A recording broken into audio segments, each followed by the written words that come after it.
Finance minister Nirmala Sitharaman ने 7वीं बार देश के लिए संसद में बजट पेश किया है। ये बजट जो है वो देश के लिए काफी ज्यादा महत्वपूर्ण माना जा रहा है, लेकिन ये बजट पेश करते ही मार्केट में काफी ज्यादा डाउनफॉल देखने को मिल रहा है। बजट में गरीबों के लिए क्या खास है और देश के लिए कितना महत्वपूर्ण ये बजट है। मेरे साथ भूपेंद्र जी हैं। सर, क्या लगता है कि ये बजट देश के लिए कितना महत्वपूर्ण है, क्योंकि आपने इस बजट को सुना भी है और बेहतरीन तरीके से आप जानते भी हैं, देश के लिए कितना महत्वपूर्ण है ये बजट?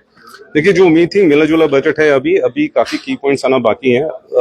देश की बात करें तो अगर हम पिछली 7वां बजट है, 7 साल पहले हम कहीं और थे, आज कहीं और खड़े हैं। देश की बात की जाए तो इंफ्रास्ट्रक्चर का काफी ज्यादा इंपॉर्टेंस दिया गया है। वहां पे तकरीबन 1 लाख करोड़ रुपए की इन्वेस्टमेंट की बात की गई है। एग्रीकल्चर की बात की जाए तो 2.66 लाख करोड़ इन्वेस्टमेंट की बात की गई है। कुल बजट का जो कपेक्स है हमारा 11.11 लाख करोड़ का है। तो हर सेक्टर के लिए कोई ना कोई प्रावधान किए हैं, इन्वेस्टमेंट हो रही है। जो हमारा इस बार फिजिकल डेफिशिएंट दिया गया है वो 5% के करीब दिया गया है। तकरीबन अभी तक जो मेरा अनुमान है कि मिला जुला बजट है और एक ठीक बजट नजर आ रहा है। अभी तक क्या एनालिस्ट किया है कि किन किन क्षेत्रों में क्या क्या दिया गया है? इंफ्रास्ट्रक्चर में इन्वेस्टमेंट की बात की गई है। एमएसएमई सेक्टर्स के लिए इन्वेस्टमेंट की बात की है। वहां को बढ़ावा देने के लिए नए इंडस्ट्री पार्क्स को इस्टेब्लिश करने के लिए बात की गई है। 100 करोड़ तक का कोलैटरल लोन देने के लिए बात की गई है। महिलाओं को बढ़ावा देने के लिए उनको स्टैम्प ड्यूटी रिडक्शन के लिए बात की गई है। स्किल डेवलपमेंट की बात करें तो बच्चों को नए रोजगार उपलब्ध करवाने के लिए और नई टेक्निक सिखाने के लिए एजुकेशन लोन, स्किल लोन्स की बात की गई है।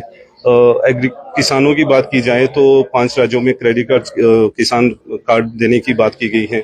इंडिया को ग्लोबल डेस्टिनेशन बनाने के लिए टूरिज्म सेक्टर के लिए बात की गई है, जहां पे बिहार को दो पिलग्रिमेज साइट्स को काशी विश्वनाथ कॉरिडोर की तरह आगे बढ़ावा देने के लिए बात की है, ताकि पिलग्रिमेज भी बढ़ पाए और टूरिज्म भी बढ़ पाए। सेम इसी वे में उड़ीसा में काफी प्रावधान दिए गए हैं टूरिज्म को बढ़ाने के लिए। एफडीआई को बढ़ावा देने के लिए ईज ऑफ पॉलिसीज की बात की गई है। तो इस तरह मेरे ख्याल से हर सेक्टर को कवर करके एक मिला जुला बजट है। बिजनेस पॉइंट ऑफ व्यू से देखा जाए तो बिजनेस को लेकर क्या कुछ खास चीजें कही गई है इस बजट में? देखिए, अभी तक तो जो प्रावधान है हर सेक्टर से ही बिजनेस जुड़ा हुआ है। किसान से भी बिजनेस जुड़ा हुआ है, इंडस्ट्री से भी बिजनेस जुड़ा हुआ है। 100 करोड़ का एमएसएमई के लिए कोलैटरल लोन देना एक काफी बड़ी बात हो गई है और नए इंडस्ट्रियल स्टेट्स को इस्टेब्लिश करना।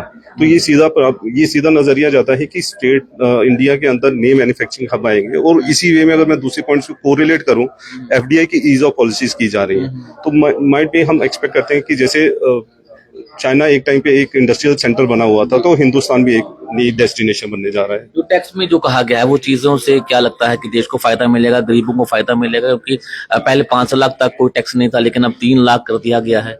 देखिए, स्टैंडर्ड डिडक्शन को तो बढ़ाया गया है 50,000 से लेकर 75,000 और पेंशन को 15,000 से 25,000 तक किया गया है। अभी हम अपने फाइनेंशियल एक्सपर्ट्स के साथ बैठेंगे और देखेंगे इसका क्या इम्पैक्ट नजर आता है कि हम एक्चुअली में सेविंग कर पाते हैं कि नहीं कर पाते हैं।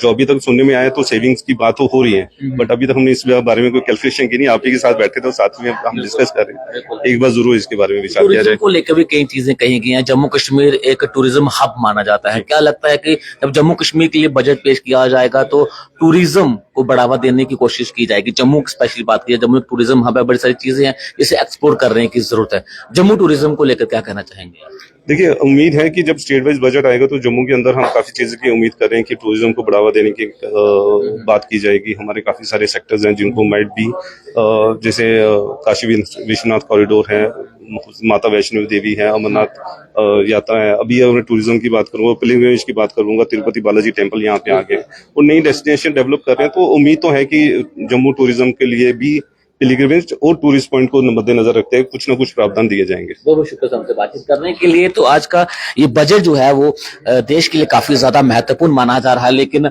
जिस तरह से ये बजट पेश हुआ उसके बाद मार्केट में काफी ज्यादा गिरावट देखने को मिली। लगभग 1100 सेंसेस जो है वो इस समय डाउन हो चुका है, लेकिन कहीं ना कहीं इस बजट को मिला जुला देखा जा रहा है। लेकिन अगर टैक्स की बात की जाए तो पहले 5 लाख तक कोई भी टैक्स नहीं देना पड़ता था, लेकिन अब 3 लाख से ज्यादा वालों को अब टैक्स देना पड़ेगा। जो 3 लाख से कम वाले जो जिनकी इनकम है उन्हें किसी भी तरह का कोई भी टैक्स नहीं देना पड़ेगा। लेकिन बड़ी खबर ये है कि आज निर्मला सीतारमण ने 7वीं बार संसद में बजट पेश किया है और लगातार अभी भी जो है वो संसद में जो बजट की प्रक्रिया है वो लगातार जारी है। लेकिन उम्मीद ये है कि जम्मू कश्मीर के लिए जो बजट सेशन है वो कल किया जाएगा। इस पूरे मामले को लेकर, इस पूरे बजट को लेकर आपकी अपनी क्या राय और अपना क्या सुझाव देना चाहते हैं, कमेंट बॉक्स में अपनी राय जरूर रखें और अपना सुझाव जरूर दें।